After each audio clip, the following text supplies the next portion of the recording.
Hi, and welcome back to 10 Kids, 2 Docs, Parenting Insights from Pediatrician Moms. I'm Dr. Sylvia Bank. And I'm Dr. Vivian Carlin. Welcome back. Today, we're going to be talking about social media. We're going to specifically focus on the pitfalls or dangers of social media so that as you're making decisions in your parenting, you're very well aware of what you need to be on high alert for and how to mitigate that in your home. Let's jump in. Welcome to the 10 Kids, 2 Docs podcast. Seasoned pediatricians and longtime friends, Sylvia Bank and Vivian Carlin have counseled thousands of parents and are raising 4 and 6 kids, respectively. Join these doctor moms as they incorporate fun and their combined wisdom and experience to share parenting insights for anyone looking for practical and trustworthy guidance. Please note that this podcast is not intended to be a substitute for professional medical advice, diagnosis, or treatment from your doctor. Okay, so Sylvia, to start this episode off, as we're talking about social media, one of the things I think when parents are deciding about their own social media plan for their children, for their household, is you need to be really aware of the pitfalls of social media so that can influence your decision making and then how you are speaking to your children about social media as they start to become users of it. Right. I think this episode is going to be really useful to the parent who is just beginning to think about what I should do for social media for my children, right? Yeah. So my first question to you is, have you watched The Social Dilemma? Yes. On Netflix? I have. Okay, so The Social Dilemma is a documentary on Netflix that was put together where they interviewed a bunch of developers at all of these companies, Google, Instagram, what was at the time Twitter, all of that, who are sounding the alarm about the algorithms that have been written for these technologies to increase user engagement. Right. And I want to make a really quick side note here. I feel 100% confident every parent should understand the principles behind the algorithms that are causing us and our children to be addicted to social media. So Right. no matter what you believe politically, there's so much value in this documentary to understand. And the whole point of that is that these, very smart engineers wrote these algorithms to increase what's called user engagement. And the idea is that it's in their best interest to increase user engagement so that ads are getting more view time, right? And they also feed you things based on things that you've watched. So it's not just a random setting. It is an algorithm, like you said, where they've looked at what you've already consumed and give you more of what you have already consumed, because obviously you've been attracted to that in the past. You will be attracted to it in the future, is their thought. Yes. And it's all, again, about the principle of increasing your time that you're on the platform. So the algorithm obviously doesn't have any moral conscience about what it's doing. It's purely just picking out, oh, you actually spent 10 seconds reading this story. I'm going to give you more like that. So I know for me personally, as an Instagram user, that over the course of a couple weeks, my reels will always devolve into, and it is always stories of tragic childhood death. I mean, I laugh about it, but this is part of the reason I went into pediatric ER, right? Like I see those things come up on my feed and I feel compelled. I need to read the story. This is somebody's child, right? This is very compelling to me. Right. But it's also very revealing to me because I don't even have to click on it. It's really about how much time I spent interacting with that post as compared to others, and the algorithm feeding me more so that I'm going to get more hooked on. And it's such an example of the algorithm is just doing its job. It just wants to increase your time. And what's really powerful about it is that the algorithm is individualized, right? It's not like population based. It is individually trying to hook us to spend more time. So I feel like this brings up 2 points that I think are big pitfalls with social media that we need to be addressing with our children. And the number one is emotional toll, which comes up not only with what you're engaging with as far as reels, but also how you're interacting with friends. And if that's creating negative emotions in you, like fear of missing out or not getting enough likes or whatever. And then the second being the amount of time that's being spent on these platforms, because it's highly, highly addictive. The algorithm's written to be highly, highly addictive so that you'll stay on. I feel like in viewing The Social Dilemma, the documentary also highlights how this can be dangerous for children, where if you start getting in a mindset like you're thinking about of movement, if you start down a particular narrative, a stance, the algorithm starts feeding you more and more with Mhm. regards to that belief. And the social media documentary highlights this in one of their narratives, where you can wind up becoming more and more engrossed in more extreme belief systems through what's fed to you on obviously a non-biased computer algorithm. And it can actually affect what they believe to be true. So Sure. I feel like this is another huge danger of that type of algorithm when you're young, when you're a teenager, right? Yeah, so actually, in a follow up to that, one of the engineers who's interviewed in that documentary wrote a book called 10 Arguments for Deleting Your Social Media Accounts Right Now. And again, all of these things, there's going to be some issues that are politicized, and I don't care what you believe about those. I think the principles in here of the addictive, emotional toll qualities of social media are super important for every user, but particularly every parent to know.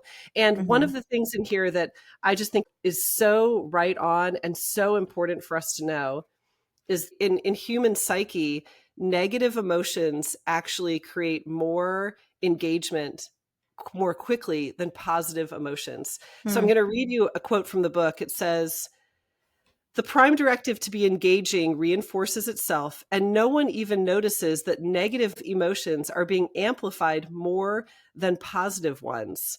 The result is an unnatural global amplification of the quote unquote easy emotions, which happen to be negative." So, in what you're describing, right, if I can incite you to anger or to like injustice or Right. outrage on some particular topic, that's going to engage you longer and more frequently. And so the algorithm is naturally going to continue to feed you that. In my Interesting. example, if I can engage you in sorrow, in Mhm. tragedy, sorrow, that engages me longer. And so the algorithm feeds me more and more of that. Interesting. In our teens and adolescents, it could be anxiety. If I Mm. can engage you that your skin is not good enough and I'm provoking that anxiety in you, then it's going to feed that to you more and more and more. And I That's so think that interesting. many people can give examples where if they really look critically at it, they realize that it's that negative emotion that's feeding them. Right, right. So I think that's very eye-opening for me as a parent. Yes. So I think with all of these social media platforms, there's this element of what it's feeding you. And that's probably most common in Instagram Reels, TikTok for sure, even on Snapchat, even on just a regular Instagram feed, though, you can start being fed different content based on your engagement and being aware of that and having discussions with our children around what does it show on yours? Like what are your ads? Yeah. So maybe we should go now transition to talking about the beginning of puberty and middle school, early high school, that period of time in adolescence when they are developing their self identity. Mhm. They're comparing themselves to their peers. They're seeing how they're different or similar to their peers, and they're establishing their self esteem and their self identity. And this is the same time where social media is beginning to possibly play a role in their lives. Let's talk about that a little bit and how social media can shape and affect that.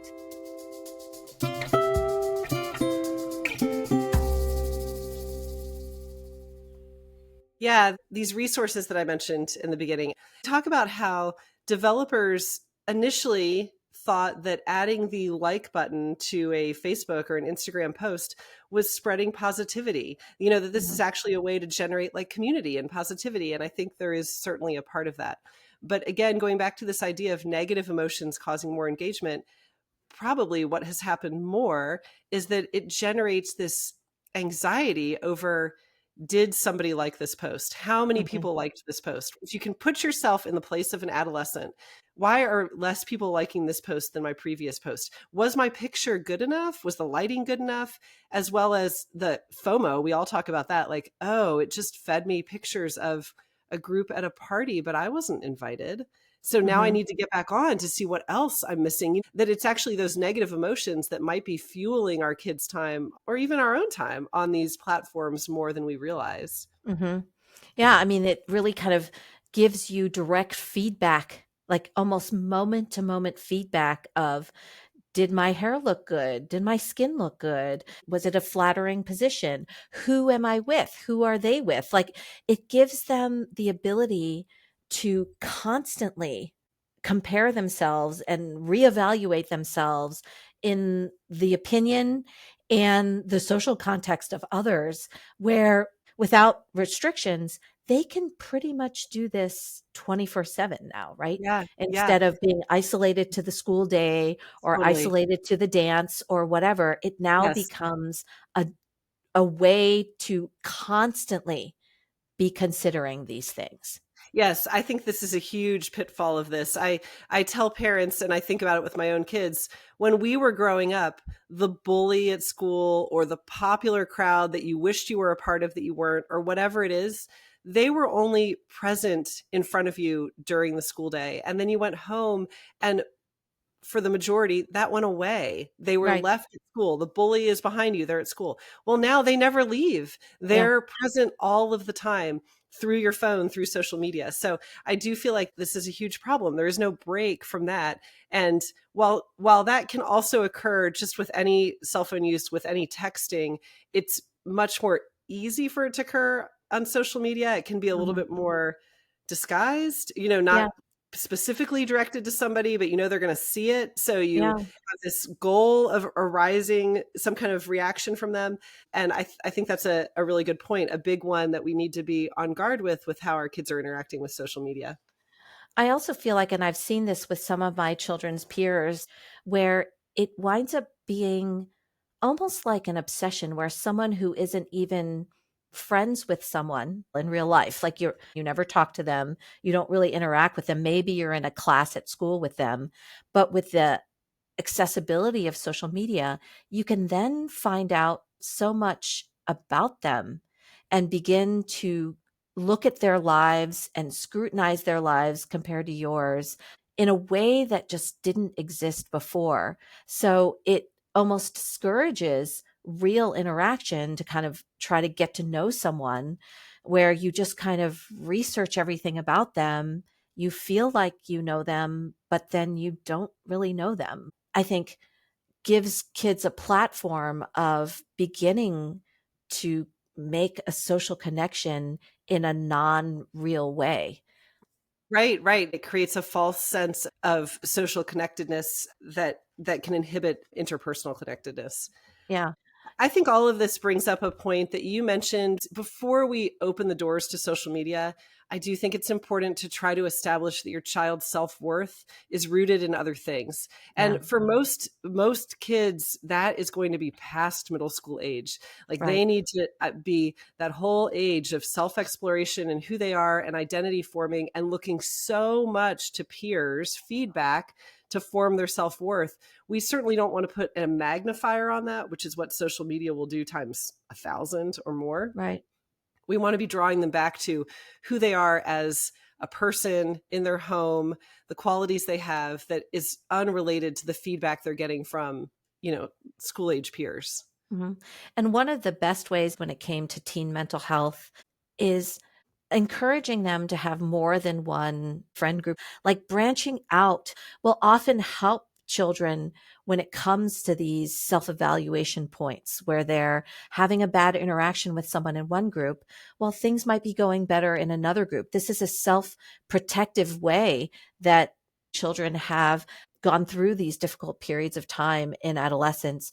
And when everything is placed in one 24/7 dominant group, it's like they can't escape sometimes that those ups and downs of negativity. And I feel like that's one of the other pitfalls of the large social media platform. I have a couple of resources to reference on this. One is from Oprah Winfrey. And Oprah says, over the years, I've interviewed thousands of people, most of them women, and I would say that the root of every dysfunction I've ever encountered, every problem, has been some sense of a lacking of self-value or self-worth. So Mhm. I mean, we all hold Oprah in such high esteem, but to hear her say that, it just makes the point of when kids are at these times of creating their own self-worth, that's a really good argument for delaying social media, or if you're using it, being very careful in monitoring what kind of feedback they're getting on their social media. I'll point you to another resource, and that's Jonathan Haidt and one of his recent books entitled The Anxious Generation: How the Great Rewiring of Childhood is Causing an Epidemic of Mental Illness. And with regards to what we're talking about here, when he reviews the data of social media use and how it's increasing anxiety and depression, and how social media in particular is affecting girls more than boys, he gives 4 reasons why girls are more affected. And all of these reasons could apply to any user, but I think it's particularly important to think about with our teenage girls and when we're letting them use social media. And his 4 reasons are: girls are more affected by visual social comparison and perfectionism, as evidenced by the plethora of skincare products that are on the market for teenage girls that they're getting fed through social media. Girls' aggression towards each other is more relational, so they're more apt to get back, so to speak, at each other or bully each other through relation, which they can do on social media. It's not physical. They don't have to be in person. It's more relational. Girls more easily share emotions and disorders, so they can be more apt to share things that might be inappropriate on social media. And girls are more subject to predation and harassment. We need to recognize, too, that these are pitfalls of social media use and that we're watching that. And certainly not only in having seen a child who is fairly grounded in their self-worth before they get on social media, but also has demonstrated good enough judgment and a willingness to communicate with me where I'm not overly worried that they're going to fall victim to some type of predator or bot or something false out there that is engaging with them in an inappropriate way. I mean, when I think about this list that you just mentioned, for my parenting and my daughters, it sparks a little bit of a mama bear in me here, where I want my daughters to be better than that, right? Like, I want my daughters to be resistant to that. Yes. I want my daughters to be aware that these are the pitfalls, see it when it's around them, obviously not be the ones to do these actions, and to be above that. And I would inspire more conversation. It's not the exposure that I'm scared of. They're going to be exposed to these influences, whether or not I try to protect them or not, whether or not I restrict social media or not. These influences are going to happen to my daughters. And what I want as a parent is open communication with them. I want them to share their experiences and stories, and I want to be the one to tell them how they should feel about that. Not someone out there undermining their self-esteem, trying to establish how you should feel when someone is scrutinizing your weight or your hair or your skin.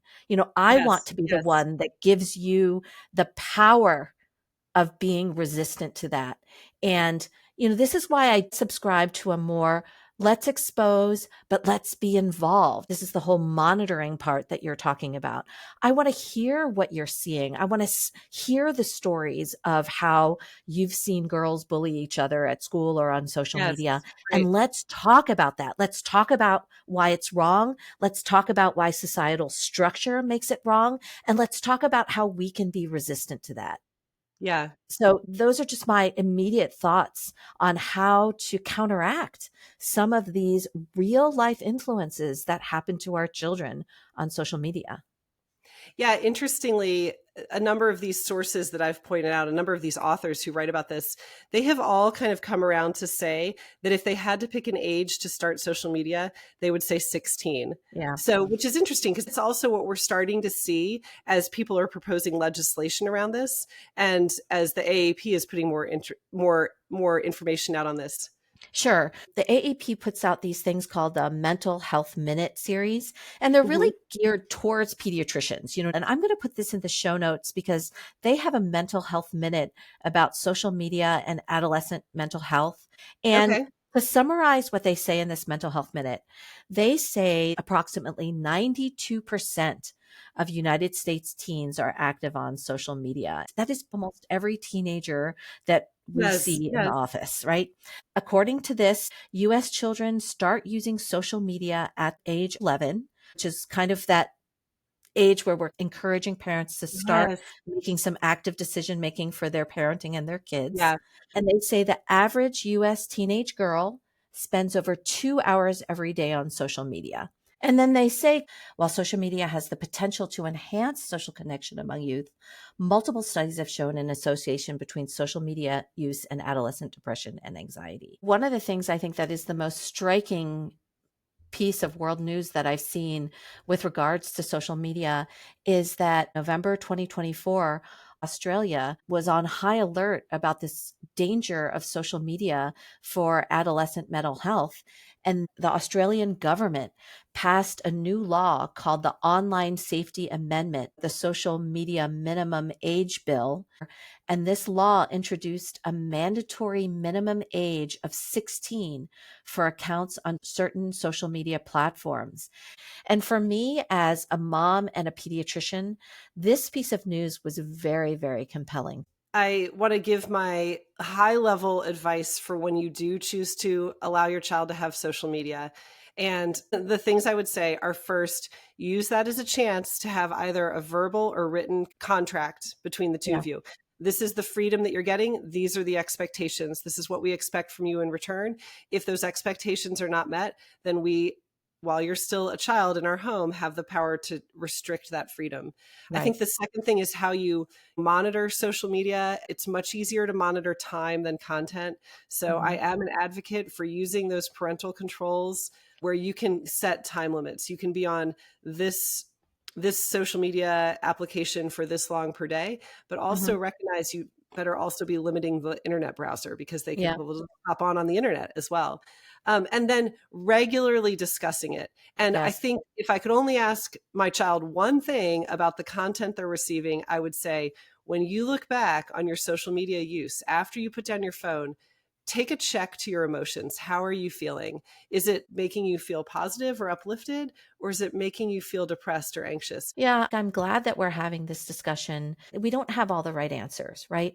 To just begin to start thinking critically about what we may be doing. You know, again, I'll say it again. I think 95% of the battle is having a parent who is making thoughtful decisions about how their child is using this technology. We will put a link in the show notes to all of the resources that we mentioned, some of which will appeal to some listeners and some of which will appeal to others. Yes. So use these resources as you see fit. And hopefully you and your family can come up with a reasonable family media plan that helps launch our children into the social media world in a healthy, a productive way. Sounds good. This is 10 Kids, 2 Docs. I'm Dr. Vivian Carlin. And I'm Dr. Sylvia Bank. We'll see you next time. See you next time. Thank you for listening to 10 Kids, 2 Docs, hosted and created by Sylvia Bank and Vivian Carlin. If you enjoyed this episode, please subscribe and recommend our podcast to other listeners. Visit our website at 10kids2docs.com, where you can find links to social media and leave comments or suggestions. Back next week with more topics in parenting.